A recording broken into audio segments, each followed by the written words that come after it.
यह कहानी है एक शादीशुदा कपल की, जो कि अपनी जॉब के कारण एक नए शहर और नए बंगलों में रहने आते हैं, और जो उनके साथ होता है आपके सुनकर रोंगटे खड़े हो जाएंगे।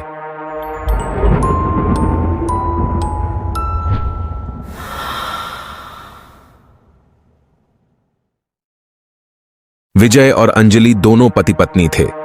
विजय मुंबई में एक मल्टीनेशनल कंपनी में बहुत बड़ी पोस्ट पर काम करता था। अब विजय का ट्रांसफर पुणे हो गया था और अब विजय और अंजलि पुणे में ही रहना चाहते थे। इसलिए 3-4 प्रॉपर्टी डीलर को पहले से ही बता रखा था कि वह एक बंगलो लेना चाहता है। प्रॉपर्टी डीलर ने काफी बंगलो दिखाई, पर विजय और अंजलि को कोई पसंद ना आया। आखिरकार एक बंगलो उनको उनकी पसंद का मिला और जल्दी ही सारी फॉर्मेलिटी खत्म कर डील फाइनल कर दी। ये बंगलो काफी सालों से बंद पड़ा था, पर था बहुत सुंदर और मार्केट रेट से सस्ते में भी मिल रहा था। कुछ ही दिनों में विजय और अंजलि नए घर में रहने आ गए। उसी रात विजय और अंजलि बेडरूम में सो रहे थे कि अचानक एक आवाज से उनकी आंख खुली और बाहर बहुत तेज बारिश हो रही थी। विजय ने अंजलि की तरफ देखा और अंजलि भी अचंभे थी कि इतनी रात को किसके रोने की आवाज कहां से आ रही है। नया घर था तो डर ज्यादा ही लग रहा था। फिर भी दोनों ने सोचा एक बार देख तो ले के कहां से आवाज आ रही है। दोनों उठे और लाइट चालू की, पर लाइट तो खराब मौसम के कारण बंद थी। विजय ने टॉर्च ली और आगे बढ़े। आवाज नीचे की ओर से आ रही थी। वो लोग नीचे की ओर गए। आवाज हॉल में से ही कहीं से आ रही थी। अब अंजलि और विजय को ज्यादा घबराहट होने लगी। विजय ने आवाज जिस ओर से आ रही थी वहां टॉर्च की तो दोनों हक्के बक्के रह गए। उन्होंने देखा एक लड़की कमरे में बैठकर अपने खुद की नसें एक चाकू से काट रही थी और जोर जोर से रो रही है। विजय और अंजलि की चीख निकल गई और उस लड़की ने पलट कर देखा तो उसके नसों का खून बहुत जोर जोर से निकल रहा था और सफेद मुंह और बड़ी बड़ी आंखों में गुस्सा दिख रहा था। बस इतना देखते ही लाइट आ गई और उसी क्षण वो लड़की गायब हो गई। विजय और अंजलि बहुत डर गए थे और ये क्या था वो समझ नहीं पाए। जैसे तैसे करके ऊपर जाकर इसी सोच में जागते रहे कि कहीं उन्होंने जल्दबाजी में तो ये घर नहीं ले लिया। मुश्किल से रात बीती। सुबह हुई, दोनों ही खामोश थे और सोच में डूबे हुए। विजय ऑफिस जाने को निकला और अंजलि भी अपने काम में लग गई। दूसरे दिन रात को वही रोने की आवाज आ रही थी। फिर अंजलि और विजय उठे और बेडरूम के बाहर आए तो पता चला इस बार आवाज सामने वाले बेडरूम से आ रही थी। विजय और अंजलि उस बेडरूम की तरफ बढ़े और जैसे ही दरवाजा खोलो उनके होश उड़ गए। विजय और अंजलि ने देखा एक लड़की पंखे से फांसी लगाए लटकी हुई है और पंखे के साथ तेज गोल गोल घूम रही है। उस लड़की की आंखें खुली हुई थीं और आंखें बड़ी बड़ी हो चुकी थीं और उसकी नजर विजय और अंजलि पर ही पड़ रही थी। हैरान करने वाली बात यह थी कि कल जो लड़की अपनी नस काट रही थी वो और ये दोनों ही अलग लड़कियां थीं। दोनों कमरा बंद करके भागकर अपने रूम में दरवाजा बंद कर दुबक के बैठ गए। दोनों सुबह होने के इंतजार में एक दूसरे का हाथ पकड़कर डरे सहमे बैठे रहे। अब ये रोज की बात हो गई थी। उन्हें घर के किसी न किसी हिस्से में वो 2 लड़कियां रोज रात को दिखने लगी। विजय और अंजलि जान चुके थे कि इस घर में आत्माओं का वास है। विजय और अंजलि बहुत उदास और गुमसुम रहने लगे। अब कैसे इस मुसीबत से पीछा छुड़ाए। घर काफी महंगा था और शहर से थोड़ा दूर भी था, इसलिए उसका बिकना मुश्किल था।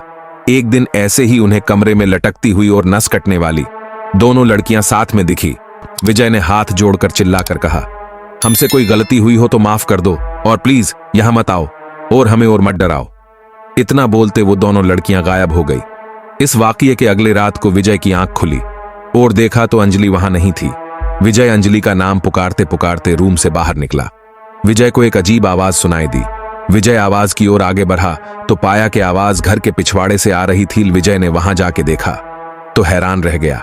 अंजलि जमीन पर बैठकर अपने हाथों से जमीन में गड्ढा खोद रही थी और भारी आवाज में घुराए जा रही थी। विजय बहुत डर गया था, पर फिर भी हिम्मत करते हुए अंजलि का नाम पुकारते आगे बढ़ा। पर अंजलि तो दोनों हाथों से गड्ढा खोदने में लगी हुई थी। मानो अंजलि पर जैसे कोई पागलपन या कोई जानवर सवार हो गया था। विजय ने पास जाकर अंजलि का चेहरा देखा तो घबरा कर 4 कदम पीछे गिर पड़ा। उसने देखा कि सफेद चेहरा और बड़े बड़े बिना आंखों के गड्ढे कोई हैवान हो जैसे। विजय ने पूरी हिम्मत इकट्ठा करके अंजलि का नाम लेकर चिल्लाया और अंजलि वहीं बेहोश हो गई। डरते हुए विजय अंजलि के पास गया और उसको गोद में उठाकर अंदर ले गया। अंजलि थोड़ी देर में होश में आई। अब अंजलि को पूरी कहानी पता चल गई थी।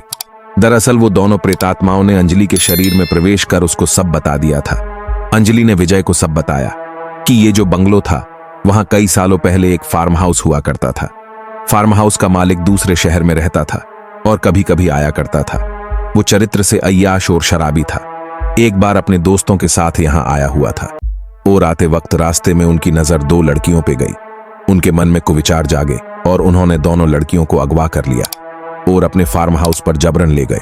उन जानवरों से बचने के लिए एक लड़की ने एक कमरे में अपने आप को बंद करके खुद को फांसी लगा ली और दूसरी लड़की इनके काबू में नहीं आए तो उसकी चाकू से नस काट दी। फिर डर के मारे उन्होंने उन दोनों को वहीं बरामदे में गड्ढा खोद के दफना दिया। एक जिंदा और एक मरी हुई लड़की को साथ में दफनाया। बड़ी तकलीफ में उस जिंदा लड़की ने जमीन में अपना दम तोड़ा। इस हादसे के बाद कई सालों तक वो लोग वहां नहीं आए और एक बिल्डर को जमीन और फार्म हाउस बेच दिया। उस बिल्डर ने वहां 4-5 बंगलो बनाए, पर हर घर में जो भी रहने आता उनको ये दोनों लड़कियां दिखती थीं और वो घर छोड़ के भाग जाते। ये सब सुन के विजय के होश उड़ गए और सर पे हाथ देकर बैठ गया। पर अंजलि ने बताया कि वो दो लड़कियां की आत्मा अब भी मुक्ति के लिए तड़प रही हैं। अंजलि ने बताया कि वो दोनों आत्मा हमको परेशान करना नहीं चाहती, पर हम उनको मुक्ति दिलाए इतना ही वो चाहती हैं। इसके लिए उनके जो भी अंग अवशेष बचे उनका दाह संस्कार करके उन्हें मुक्ति दिलानी होगी। अगले ही दिन उन्होंने गड्ढा खोदकर उनके बचे कुचे अवशेष निकाले और विधिवत पंडित को बुला के उनका दाह संस्कार और अंतिम विधि करवाए। ये सब करवा के जब विजय और अंजलि घर आए और थक कर रात को जल्दी सो गए, तब दोनों को लगा जैसे कोई उनका नाम पुकार रहा है। विजय और अंजलि दोनों जाग कर बैठे तो देखा कि दो परियों जैसी सुंदर लड़कियां उनके सामने खड़ी थीं। ये वो ही लड़कियों की आत्मा थी, पर अब वो कोई डरावने रूप में नहीं, सुंदर परियों की तरह आई थी। दोनों लड़कियों ने उनको मुक्ति दिलाने के लिए विजय और अंजलि का धन्यवाद व्यक्त किया और गायब हो गई।